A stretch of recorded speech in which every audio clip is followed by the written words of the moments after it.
신약 성경 마가복음 16장 9절에서 18절까지 말씀 함께 합독하겠습니다. 시작. 예수께서 안식 후 첫날 이른 아침에 살아나신 후 전에 7 귀신을 쫓아내어 주신 막달라 마리아에게 먼저 보이시니 마리아가 가서 예수와 함께하던 사람들이 슬피하며 울고 있는 중에 이 일을 알림해 그들은 예수께서 살아나셨다는 것과 마리아에게 보이셨다는 것을 듣고도 믿지 아니하니라. 그 후에 그들 중 2 사람이 걸어서 시골로 갈 때에 예수께서 다른 모양으로 그들에게 나타나시니 2 사람이 가서 남은 제자들에게 알리었으되 역시 믿지 아니하니라. 그 후에 11 제자가 음식 먹을 때에 예수께서 그들에게 나타나사 그들의 믿음 없는 것과 마음이 완악한 것을 꾸짖으시니 이는 자기가 살아난 것을 본 자들의 말을 믿지 아니함일러라. 또 이르시되 너희는 온천하에 다니며 만민에게 복음을 전파하라. 믿고 세례를 받는 사람은 구원을 받을 것이요 믿지 않는 사람은 정죄를 받으리라. 믿는 자들에게는 이런 표적이 따르리니 곧 그들이 내 이름으로 귀신을 쫓아내며 새 방언을 말하며 뱀을 집어 올리며 무슨 독을 마실지라도 해를 받지 아니하며 병든 사람에게 손을 얹은즉 나으리라 하시더라. 아멘. 오늘은 부활절 마가복음 16장 9절에서 18절 말씀을 가지고 예수님의 부활을 믿는 자, 제목 함께 따라하겠습니다. 예수님의 부활을 믿는 자, 예수님의 부활을 믿는 자, 이런 제목입니다. 세상에 예수님의 부활을 믿는 자가 많을까요? 믿지 않는 자가 더 많겠습니까? 예수님의 부활을 믿지 않는 자가 더 많아요. 그러니까 세상은 거의 다 예수님의 부활을 믿지 않는다고 보는 것이 맞을 것이고, 그런데 문제는 뭐냐면 교회 다니는 사람들도 별반 다르지 않다는 겁니다. 교회 안에도 예수님의 부활을 믿지 않는 사람들이요 너무 많이 있다는 거죠. 무엇을 보고 아느냐면 열매를 보면 알아요. 여러분, 예수님께서 길 가시다가 나무를 보고 뭐라고 말씀하셨냐면 이 나무는 축복받은 나무다, 저주받은 나무다, 그렇게 말씀하지 않았어요. 열매를 구하셨어요. 열매를 얻지 못하면 뭐라고 하셨죠? 그 나무를 저주하셨어요. 열매를 보면 그가 참인가 거짓인가를 알 수 있다는 거죠. 그러니까 우리가 예수님 부활 믿습니다 이렇게 얘기할 때 만약에 여기 예수님 오신다면 예수님께서 우리에게 물으실 거예요. 부활을 믿는 열매를 보이라, 우리에게 말씀하실 거라고. 과연 우리에게는 부활을 믿는 열매가 있는가? 오늘 점검해 볼 수 있기를 원합니다. 예수님의 부활을 믿는 자와 믿지 않는 자의 열매는 확연히 구분됩니다. 결론부터 말한다면 예수님의 부활을 믿는 사람은 오늘에 연연하지 않습니다. 왜냐하면 예수님께서 부활하신 것처럼 장차가 우리에게도 있기 때문에 그래요. 세상에서 어떻게 살든지 이 세상의 삶이 끝났을 때 부활의 날이 장차 나에게도 오리라. 아멘. 그와 같은 믿음이 있기 때문에 그래서 찬송가 가사처럼 세상 즐거움 다 버리고 세상 자랑 다 버렸네, 그 삶이 실제로 가능할 수 있다는 거죠. 사도 바울처럼 세상 유익을 배설물처럼 버리고 하나님 우선주의 삶을 살아갈 수 있는 것 우리에게 가능할 수 있다는 거죠. 무엇이 되면? 예수 그리스도의 부활을 믿는 자가 되면. 반면에 예수님의 부활을 믿지 않는 사람은 오늘에 연연한 삶을 삽니다. 그러니까 오늘을 연연하다 보니까 장차가 없는 거예요. 장차가 없기 때문에 모든 가치가 오늘에 국한되어 있습니다. 오늘 더 성공해야 되고 오늘 더 배불러야 되고 오늘 더 많이 누려야 되는 그런 삶을 살아간다라고 하는 거죠. 그러니까 매일매일 오늘과 씨름하느라 하나님을 위해서 시간도 물질도 헌신도 제대로 드리지 못합니다. 그러니까 오늘에 전전긍긍하느라 그런 사람들이 주님이 부르실 때 주님 잠깐만요, 제가요, 이렇게 모두가 대답했다는 거예요. 성경에 나와 있어요. 누가복음 14장 18절에서 20절 천천히 읽어볼까요? 다 일치하게 사양하여. 잠깐만요, 여기서 다 일치하게라고 하는데 다 같은 마음으로 다 같은 태도로 이렇게 얘기하고 있는 거죠. 다 세상에 연연하고 다 오늘에 연연해가지고 예수님 잠깐만요, 예수님 잠깐만요, 예수님 잠깐만요, 이런 태도를 가지고 있었다는 거죠. 이 일치된 태도에 여러분들이 없게 되시기를 주님의 이름으로 축복합니다. 다시 한번 읽어볼까요? 다 일치하게 사양하여 한 사람은 밭을 샀음에 나가 보아야 하겠으니 나를 양해하라 하고 또 한 사람은 나는 소 5 겨리를 샀음에 시험하러 가니 나를 양해하도록 하라 하고 또 한 사람은 장가 들었으니 가지 못하겠노라 하는지라. 여러분, 이들이 공통적으로 지금 뭐 하고 있다는 거예요? 핑계대고 있다는 거예요. 제가 새로운 사업을 시작했습니다. 주님 섬기기 좀 힘듭니다. 제가 새로운 아이템이 생겼습니다. 지금 새로운 결이, 새로운 소를 들여왔는데 얘네들 데리고 내가 실험해야 됩니다. 농사를 잘 질 수 있는지 없는지. 내가 좀 바쁘니까 주의 일 할 수 없겠습니다. 주님 뜻에 순종할 수 없겠습니다. 또 누군가는 제가 장가 들었습니다. 지금부터는 우리 아이들 먹고 사는 거 먼저 생각해야 되고 신혼집 잘 살아가는 거 생각해야 됩니다. 내가 주님 바라보기 힘듭니다. 좀 양해하여 주십시오. 모두가 다 똑같은 대답을 가지고 핑계대고 있었다는 거죠. 바로 이런 모습이 뭐냐면 예수님의 부활을 믿지 않는 사람의 열매라고 하는 거예요. 여러분, 반면에 예수님의 부활을 믿는 사람은 장차가 있기 때문에 웬만하면 세상보다 주님을 더 의지합니다.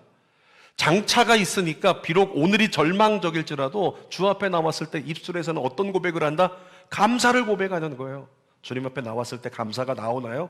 여러분 모두가 감사하게 되기를 소망합니다. 주 앞에 나오면 감사인 거예요. 다 무너지고 다 깨지고 상해도 주님 앞에 나오면 그래, 주님이 계시니까.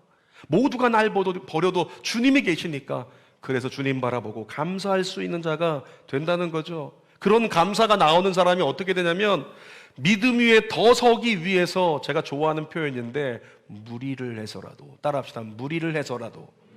다시 한번, 무리를 해서라도. 마가다락방 기도회.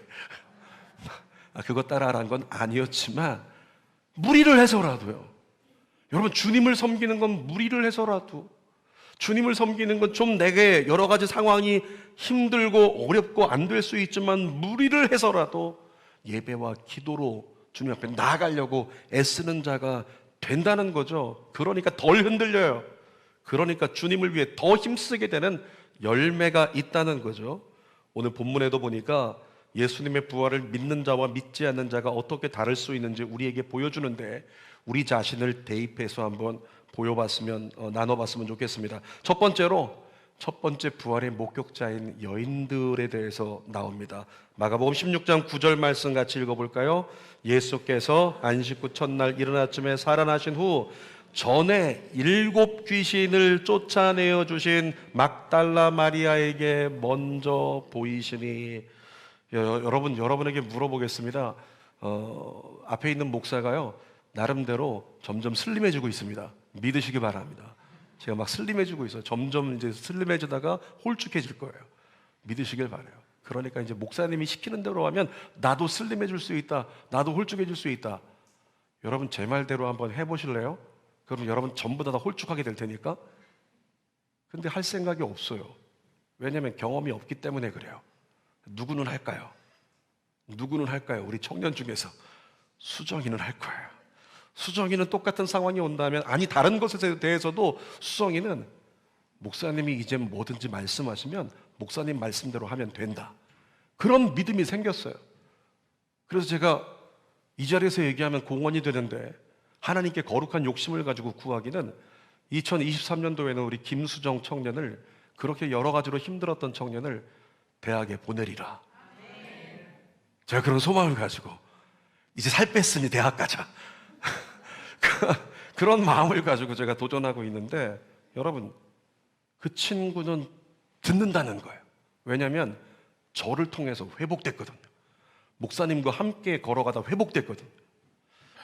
무슨 얘기를 하고 싶은 거냐면, 예수님의 부활을 제일 먼저 목격한 건 여인들인데요, 그 중에서 제일 먼저 예수님이 누구에게 보이셨냐면 제자들에게 모습을 안 보여줬어요. 정상적이었던 사람들에게 모습을 안 보여줬어요.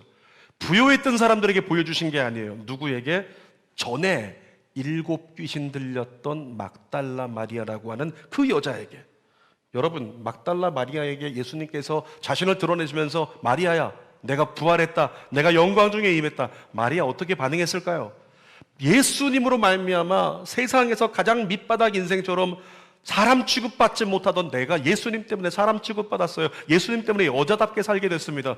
그런 예수님이 나타나셔가지고 내가 부활했다, 그때 막달라 마리아는 아마도 엎드려서 경배하면서 예수님 찬양합니다, 예수님 믿나이다, 이렇게 고백을 했을 거예요.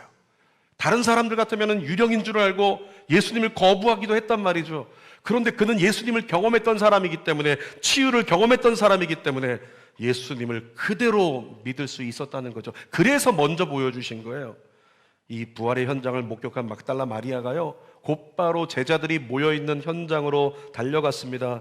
본문 10절에 기록된 것처럼 이 제자들이 어떻게 모여 있었냐면, 예수님의 죽음을 슬퍼하면서 우린 어떻게 사냐, 예수님 죽으셨다, 우리 어떻게 사는 거야, 이렇게 생각하고 있었다는 거죠. 근데 막달라 마리아가 그들에게 가서 문을 두드리면서 얘기합니다. 예수님 부활하셨습니다, 예수님 부활하셨습니다, 나와보세요. 베드로 사도요, 나와보세요, 예수님 부활하셨습니다. 그런데 그곳에 있던 사람들의 반응이 어땠죠? 성경은 믿지 않았다라고 증언합니다. 우리 본문 말씀 11절 말씀 같이 읽어볼까요? 시작. 그들은 예수께서 살아나셨다는 것과 마리아에게 보이셨다는 것을 듣고도 믿지 아니하니라. 마리아가 바깥에서 막 외치고 있는데 안 믿었대요. 여러분, 왜 안 믿었을까요? 여자의 말이었기 때문에 먼저는 무시한 거예요. 무시한 거죠. 안 들은 게 아니라 들었는데 그의 말을 무시해버리는 거예요. 우리가 알고 있습니다. 당시 유대 사회는 가부장적 사회고 남성 우월주의 사회이기 때문에 인구를 계수하더라도 여자는 인구에 들어가질 않아요. 그리고 사회적 어떤 노동력도 여자들은 없습니다. 여자들은 일할 수 없어요. 돈 벌 수 없어요. 그래서 예수님이 과부를 돌보라, 이렇게 말씀하신 거죠. 당시에 여자는 존재감을 나타낼 수 없는 여자인데, 그 중에도 막달라 마리아는 전에 어떤 여자였다고요? 7 귀신 들렸던 여자. 7 귀신 들렸을 때 어땠을까요? 막 헛소리 했을 거예요. 막 말도 안 되는 걸 떠들면서 사람들에게 해코지하고 사람들에게 피해를 끼치고 그랬던 사람들로 다 기억되고 있는 여자였다는 거죠. 예수님 만나고 치유받았다고 했지만 만났던 사람들 중에서는 저 여자 미친 여잔데, 저 여자 정신 나간 여잔데, 그렇게 생각을 했다는 거죠. 그런 여자가 달려와가지고 예수님 부활하셨습니다, 예수님 부활하셨습니다, 이거 뭐예요? 미친 여자의 미친 소리에 불과한 거죠. 그러니까 어떻게 했다? 무시했다는 거죠. 우리도 신앙생활할 때 주의해야 되는 것이 있습니다. 무턱대고 사람을 평가절하하는 습관을 주의해야 합니다. 나보다 어린 사람, 나보다 신앙 연조가 짧은 사람, 나보다 열심히 적은 사람을 무시하는 거 주의해야 됩니다. 성경 말씀 읽어볼까요? 마태복음 19장 14절 시작. 예수께서 이르시되 어린아이들을 용납하고 내게 오는 것을 금하지 말라, 천국이 이런 사람의 것이니라 하고. 여러분, 예수님이 말씀을 증거하시고 예수님이 병자를 위해 기도하고 있는데 막 애들이 뛰어다녀요. 예수님이 앞에 있는 병자에게 안수하여 기도합니다. 여러분, 상상 한번 해보십시오. 제가 예전에 시골에서 교회 다닐 때 모습 생각납니다. 서울에서 오신 전도사님이 선생님들과 함께 병자를 위해서 기도하는데요, 꼬맹이였던 애들은 어떻게 했는지 아십니까? 막 걸음만 해가 이렇게 걸어가서 전도사님한테 두 손 얹어서 안수해버렸어요. 그런 광경들이 비일비재해요. 그러면 어른들은 뭐라고 하냐면, 얘들아 나가 있어, 얘들아 예배 시간에 그렇게 하는 거 아니야, 떠들지 마, 조용히 해, 조용히 해. 여러분 잘 기억하세요. 예배 시간에 아이들을요, 어른들이 3번 제대로 혼내죠. 그러면 그 아이의 뇌리 속에는 이런 프로세서가 생긴대요. 아, 예배는 나쁜 거구나, 예배 가면 혼나는 거구나, 이 아이는 빨리 커서 예배를 도망가야지, 예배를 떠나야지, 이런 생각을 하게 된다는 거죠. 그래서 예배 시간에 저 뒤에도 보세요. 지금 막 바닥에 기어다니는 애들, 이런 애들이 유리를 꽝꽝 칠 수 있어요. 그러면 유리를 꽝꽝 칠 때 여러분 이렇게 생각하세요. 너 나중에 커서 드럼 연주자가 되겠구나. 할렐루야, 얼마나 감사해요. 근데 내가 지금 집중해서 들으려고 하는데, 지금 내가 오랜만에 간만에 정신 바짝 차리고 설교 들으려고 하는데 지금 쿵쿵 치니까 안 들린다, 애들이 떠드니까 안 된다, 그거에 신경 쓰면서 불편해하는 사람이 있다면 예수님께서 조용히 한마디 하시는 거죠. 야, 그들을 무시하지 말라, 내버려 두라, 천국이 저들의 것이다, 이렇게 말씀하고 있는 거예요. 또 마태복음 18장 5절 말씀도 읽어볼까요? 또 누구든지 내 이름으로 이런 어린아이 하나를 영접하면 곧 나를 영접함이니. 여러분, 오늘 6층에 엘리베이터에 내리는 순간 어떤 광경을 보셨어요? 어떤 광경을 보셨습니까? 세 가족팀이 어떻게 했어요? 나란히 서서 새가족 때문에 외모를 보고 뽑는 거 아시죠? 그런 분들이 딱 나란히 서가지고 인사하면서 할렐루야 환영합니다 환영합니다, 뭐 필요한 거 있다면 궁금한 거 네 알겠습니다 다 들어줘요. 이게 뭐 하는 거예요? 영접하는 거예요. 물이 필요한 사람에게 물을 줘요. 커피가 필요한 사람에게 커피를 줍니다. 필요한 모든 것을 그에게 대접하고 공급하면서 영접하는 것이 바로 그것이 영접인데, 예수님께서 말씀하시죠. 어린아이 하나를 내 이름으로 영접하면 나를 영접하는 거다. 여러분, 오늘 예배 끝나고 밖에 나갈 때요, 유치부에서 유년부에서 예배 끝난 아이들이 뛰어나오면서 막 가로질러 갈 때 어떻게 하시라? 얘들아 뛰지 마, 조용해, 다친다, 이렇게 하지 말고 잠깐 옆으로 비켜주시라, 지나가십시오. 우리 아이들이 이게 뭐예요? 영접하는 거예요. 그리고 손님이 오면은 영접한다고 냉장고에서 귀한 거 꺼내가지고 대접한단 말이에요.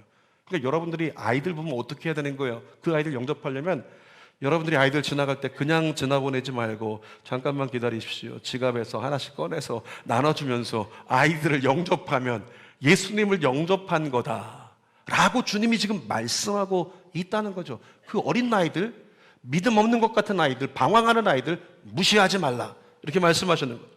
또 마태복음 19장 30절 말씀도 읽어봅시다. 시작.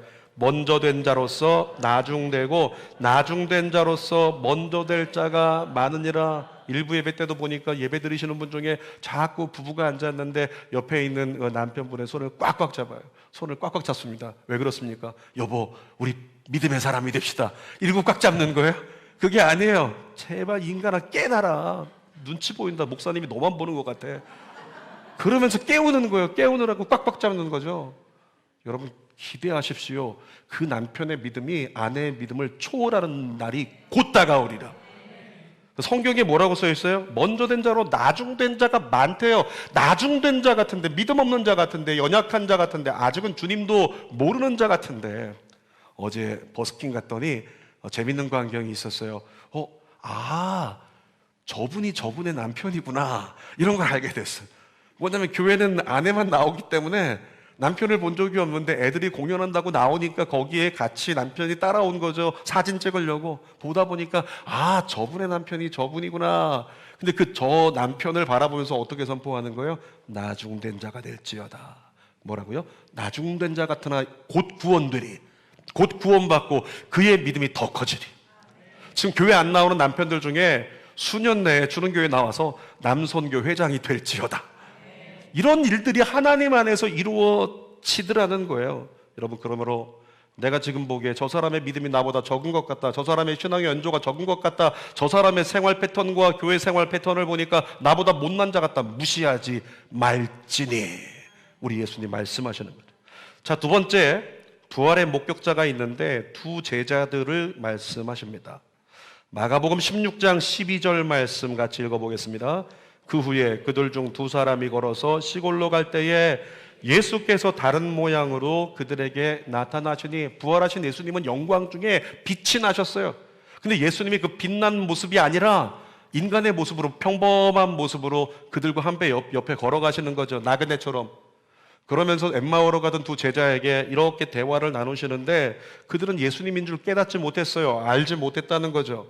왜냐하면 이미 부활을 믿지 못하는 마음이 있으니까 그 마음의 바탕 때문에 이분이 예수님일까 상상조차 할 수 없는 거죠. 자, 그런데 누가복음 24장 15절 16절에는 이렇게 얘기합니다. 읽어보겠습니다. 그들이 서로 이야기하며 문의할 때에 예수께서 그들과 동행하시나 그들의 눈이 가리어져서 그인 줄 알아보지 못하거늘. 근데 이야기를 듣다 보니까 예수님인 줄은 모르지만 그분의 얘기를 듣는데 왠지 마음이 뜨거워요. 왠지 마음이 좋은 거예요. 여러분, 그런 분들 계시잖아요. 교회 성도들 중에도 이분과 나누니까 내 영이 사는 것 같아. 이분과 나누니까 뭔가 나에게 유익이 있는 것 같아. 더 많은 시간을 대화하고 싶어. 그런 분들이 계시잖아요. 그러니까 예수님의 이야기를 듣는데 마음이 너무 좋아가지고 이 두 제자가 예수님을 집으로 초대했어요. 가서 떡을 꺼내가지고 예수님을 대접하려고 드렸더니 예수님께서 떡을 떼가지고 어떻게 하시냐면 받아 먹으라고 주세요. 그때 생각이 납니다. 성만찬 때가 생각이 나면서 순식간에 영안이 열리면서 예수님이신 줄 깨닫게 돼요. 그래서 예수님 하고 부르려고 했는데 성경의 기록을 보니까 마치 환영처럼 순식간에 예수님은 사라져 버리셨어요. 자, 누가복음 24장 32절 읽어봅시다. 그들이 서로 말하되 길에서 우리에게 말씀하시고 우리에게 성경을 풀어주실 때에 우리 속에서 마음이 뜨겁지 아니하더냐. 그러니까 제자들은 알았던 거예요. 길을 걸어가면서 이분이 얘기하시는데 이 사람 봐라, 누구지? 이 사람의 얘기를 듣는데 좋아요. 귀가 열렸어. 들려요. 마음이 뜨거워져요. 이 사람과 더 얘기 나누고 싶다. 집으로 초청했는데 그들이 깨달은 거죠. 아, 그분이 예수님이어서 그분의 말씀을 들을 때 내 영이 뜨거웠구나. 여러분, 성경을 대할 때 여러분의 영이 뜨거워지길 축복합니다. 성경을 대해도 내가 뜨거워지지 않고 성경을 대하면 나에게 최상의 수면제가 된다. 이거 문제 있는 거예요.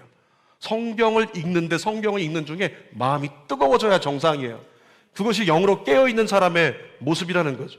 부족한 적이 말씀을 전하지만 말씀을 들을 때도 들려지는 말씀 속에 잘 모르겠는데 내 속에서는 내 영은 뜨겁게 반응하는 자가 있더라는 거죠. 그런 은혜가 있기를 축복합니다. 우리가 영적으로 잠들어 있으면 예수님의 임재를 공유하지 못합니다. 예수님이 함께 계셔도 느끼질 못한다는 거죠. 이런 영적 불감증은 믿는 자에겐 저주와 같은 거예요. 여러분, 영적으로 잠들었을 때 우리에게 필요한 게 뭘까요? 하나님 말씀을 듣는 겁니다. 자, 오늘 부활절이에요. 그래서 우리 부활의 영광을, 예배의 은혜의 감격을 누리면서 예배하자 그리고 있는데 찬양 중에 나는 은혜가 없어요. 기도 중에 나는 은혜가 없어요. 지금 말씀의 중반까지 왔는데 이게 뭐냐, 잠이 안 깨요.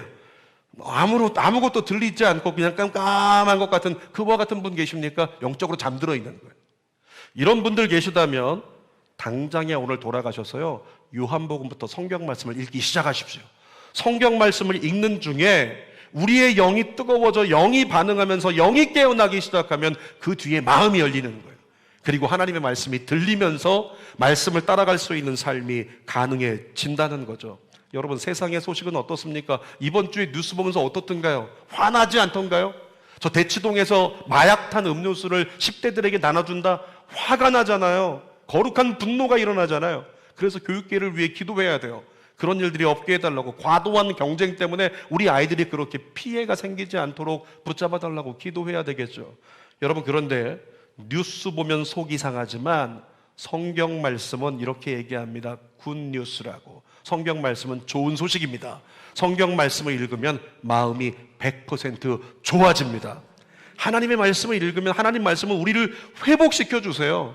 우리에게 하나님 말씀은 자동적으로 말씀을 가까이 하다 보면 평안이 와요. 생명이 오는 거예요. 그래서 그리스도인은 더욱 열심히 말씀을 묵상하고 바른 말씀을 들어야 산다는 거죠. 로마서 10장 17절 읽어봅시다. 믿음은 들음에서 나며 들음은 그리스도의 말씀으로 말미암았느니라. 그러니까 이 제자들이 그래서 뜨거웠구나, 예수님이셨구나. 제자들이 누굴 찾아가냐면 모여있는 제자들, 사도들과 모여있는 제자들 찾아가가지고요, 문을 두드리며 들어가서 얘기합니다. 여러분, 사도들이요, 형제들이요, 우리가 예수님을 만났습니다. 그렇게 전했더니 어떤 반응이 나왔을까요? 똑같은 반응이요, 믿지 않았다고. 마가복음 16장 13절 읽어볼까요? 두 사람이 가서 남은 제자들에게 알리었으되 역시 믿지 아니하니라. 아까 서두에 얘기했습니다. 부활을 믿지 않는 사람은 오늘의 연연한 삶을 산다고 얘기했습니다. 제자들이 그랬어요. 부활을 믿지 않으니까 오늘밖에 안 보여요. 오늘 잡혀서 죽을까 봐 어떻게 했어요? 제자들 전부 다 숨어가지고 방의 문들을 다 닫고 있었다 그랬어요. 여러분, 대낮인데도 문을 닫아요. 밤에 문 닫는 거 당연할 수 있겠지만 낮에도 문을 닫고 있습니다. 왜? 지나가던 유대인들이 우리 여기 모여있는 거 보게 될까 봐. 날씨가 45도로 뜨거운데도 문을 열어놓지 못하고 오늘 잡혀갈까 봐, 오늘 문제가 생길까 봐, 오늘 어려운 일이 생길까 봐, 오늘 내가 굶을까 봐, 오늘 나에게 위기가 다가올까 봐 주님을 바라보지 못하는, 그 부활을 믿지 못하는 오늘의 연연한 제자들의 모습을 성경은 그대로 보여주고 있잖아요. 사명은 다 내팽개쳐버리고 먹고 살 궁리만 하고 있는 제자들의 모습, 그것이 부활 후에 제자들의 첫 모습이 아니었겠습니까? 자, 세 번째, 부활의 목격자는 모든 제자들이 됩니다. 부활하신 예수님은 막달라 마리아를 통해서 전에도 안 믿고 두 제자를 통해서 전에도 안 믿으니까 이제는 직접 예수님께서 제자들을 찾아가세요. 그리고 나서 제자들을 혼내십니다. 마태복음 16장 14절 중반절 읽어보겠습니다. 예수께서 그들에게 나타나사 그들의 믿음 없는 것과 마음이 완악한 것을 꾸짖으시니 이는 자기가 살아난 것을 본 자들의 말을 믿지 아니함일러라. 그러면서 제자들을 꾸짖었대요. 제자들을 혼냈다는 거예요. 믿음 없다고. 어떻습니까? 여러분은 부활을 믿는 자인가요? 예수님의 부활을 진짜 믿는 자입니까? 열매로 볼 때 그렇지 못하다면 우리도 예수님께 책망받을 수 있는 거예요. 여러분, 예수님께 혼나고 나서 제대로 믿는 자가 아니라 그 전에 믿음 없는 것을 도와달라고 주님께 간청하는 예배자가 되기를 축복합니다. 오늘 본문에 보니까 모든 믿는 자에게 주어지는 사명이 선포가 돼요. 마가복음 16장 15절 읽습니다. 너희는 온 천하에 다니며 만민에게 복음을 전파하라. 여러분, 이 명령이 언제 떨어진 줄 아세요? 제자들이 부활하신 예수님 다 만나고 예수님께서 평강이 있으라 성령을 받으라. 그리고 부활하신 예수님 다 보여주시고 베드로에게는 떡을 떼어주셔서 베드로 너의 양을 치라고 명령해 주시고 제자들에게 부활하신 걸 확실히 다 보여주신 다음에, 그러니까 모든 제자들이 예수님 다 부활하신 것을 제대로 믿기 시작했을 때 그제서야 예수님께서 뭐라고요? 너희는 온 천하에 다니며 만민에게 복음을 전파하라고 그렇게 대의적인 사명을 말씀하셨다는 거죠. 여러분, 부활하신 예수님을 제대로 믿기 시작한 이후에 제자들 어땠는 줄 아십니까? 장차와 천국의 소망을 두고 사도행전으로 넘어가면 전혀 기도에 힘썼어요. 그들은 생업에 힘쓴 사람이 아니라 자기 삶을 열심히 살아가는 것도 살아가겠지만 그 외 시간에는 온 마음을 다해서 전혀 기도에 힘썼다. 그 결과 사도행전 2장에서 약속된 성령을 선물로 받고 하나님의 권능으로 말미암아 세상과 나는 간 곳 없고 구속한 주만 보이는 삶이 제자들에게 가능했다는 거죠. 서두에 예수님의 부활을 믿는 사람을 어떻게 구분한다고 했습니까? 장차의 소망을 두고 세상에 연연하지 않는다고요. 여러분, 그런 사람이 된 자에게 오늘 성경은 이렇게 얘기합니다. 권능을 주신다고 말씀하세요. 마가복음 16장 17절에서 18절 마지막으로 한번 읽어봅시다. 믿는 자들에게는 이런 표적이 따르리니 곧 그들이 내 이름으로 귀신을 쫓아내며 새 방언을 말하며 뱀을 집어올리며 무슨 독을 마실지라도 해를 받지 아니하며 병든 사람에게 손을 얹은즉 나으리라 하시더라. 이 말씀 중에 우리에게 가능할 수 있는 거 몇 가지 보면 우린 코브라도 없고 하니까 뱀 집어올리는 거 없을 것 같아요. 독을 마실 일 별로 없는 것 같아요. 그런데 우리에게 해당될 수 있는 거 세 가지가 있어요. 방언을 말하며 귀신을 쫓아내며 병든 자에게 손을 얹은 적은 나으리라. 여러분 중에 누군가가 세상에 취해 있어요. 그러니까 나 주일밖엔 교회에 못 나오는 사람인데 부활절에 설교 끝나고 기도 시간에 기도하다가 왠지 모르게 뜨거워지는데 하나님의 은혜를 부어주세요. 그리고 나가는데 셀 모임이 있든지 어떤 만남 속에서 병든 자가 있는데 집사님 날 위해서 기도해 주세요. 그래서 왠지 모르게 기도해 주고 싶어서 손을 얹고 기도했는데 내가 기도하는데 손이 뜨겁더니 그 사람이 그 자리에서 나버렸어. 할렐루야. 만약에 그런 역사가 있다고 생각해 보세요. 어떻게 될까요? 만약에 여러분 중에 누군가가 그런 역사가 일어났다고 생각해 보세요. 이거 봐라, 내가 기도했는데 병자가 났어? 그러면 뭐 하고 싶어요? 다른 병자를 위해 기도해 주고 싶어요. 다른 병자를 위해 기도해 주고 싶어서 때로는 새벽에 나오고 또 하루 종일 직장 일을 마치고 나면 또 어떻게 해요? 사람들 만나고 싶어요. 병든 우리 믿음 식구들 만나서 기도해 주고 싶어요. 누군가는 정말 손을 얹고 기도했더니 귀신 들린 사람이 떠나가서 귀신 막 내가 손을 대면 소리치며 떠나가는 거예요. 그걸 체험한 사람은 어떻게 해요? 다음 날도 학교 갔다 와서 직장 갔다 와서 그 남는 시간에 가서 예배드리고 싶어요. 가서 기도하고 싶어요. 똑같은 주님의 역사를 경험하고 싶은 거예요. 여러분, 그런 일이 벌어지면 어떻게 되냐면 우리의 삶의 주가 세상이 아니고 하나님이 되는 거예요. 세상이 아니고 천국이 되고 세상이 아니고 하나님 나라로 뒤바뀌어지는 역사가 있는 거죠. 그런 일들이 여러분 안에 일어났으면 좋겠습니다.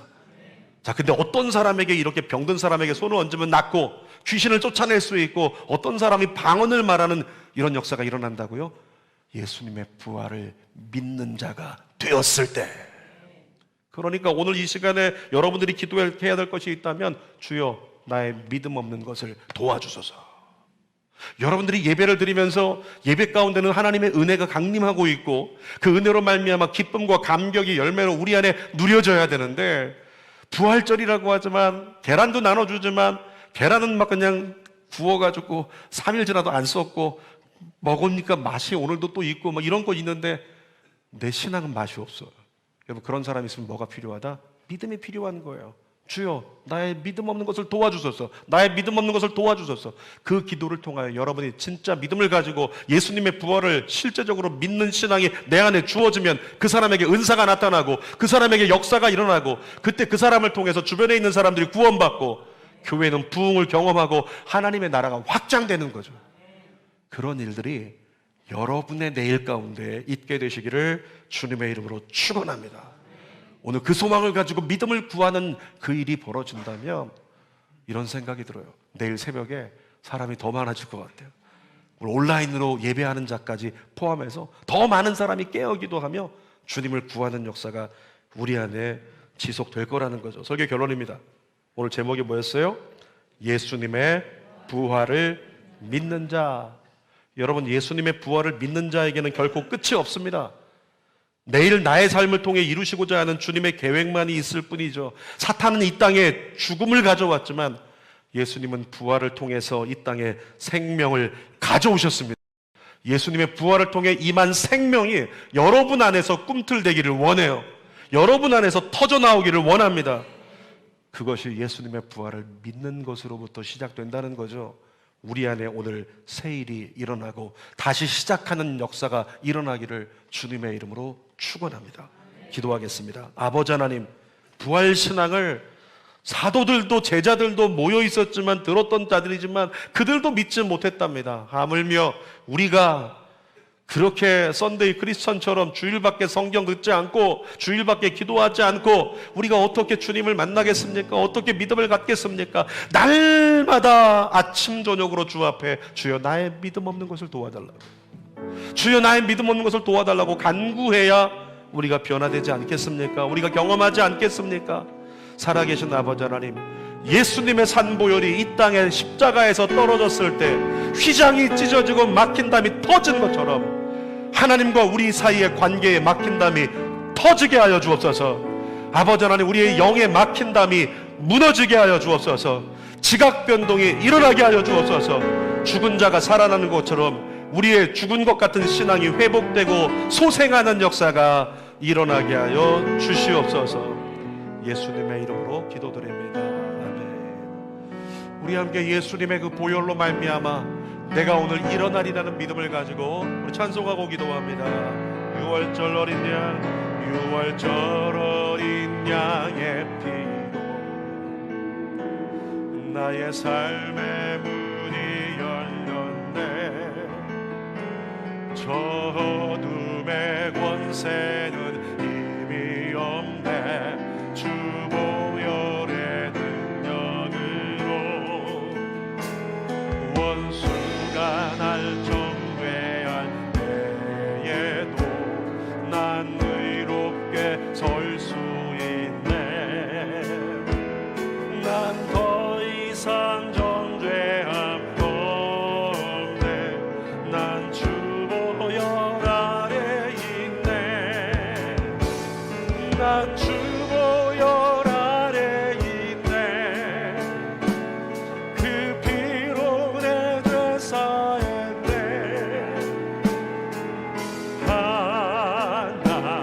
하나님의 그 길 날 거룩해 하시었네. 난 주 보혈 아래 있네. 난 원수의 어떠한 공격에도 더 이상 넘어지지 않네. 난 주 보혈 아래 있네. 한 번 더 난 주 보혈, 난 주 보혈 아래 있네. 믿음을 주소서. 그 피로 내 죄 사했네. 하나 소망하세요. 믿음으로 소망하세요. 하시옵네. 난 주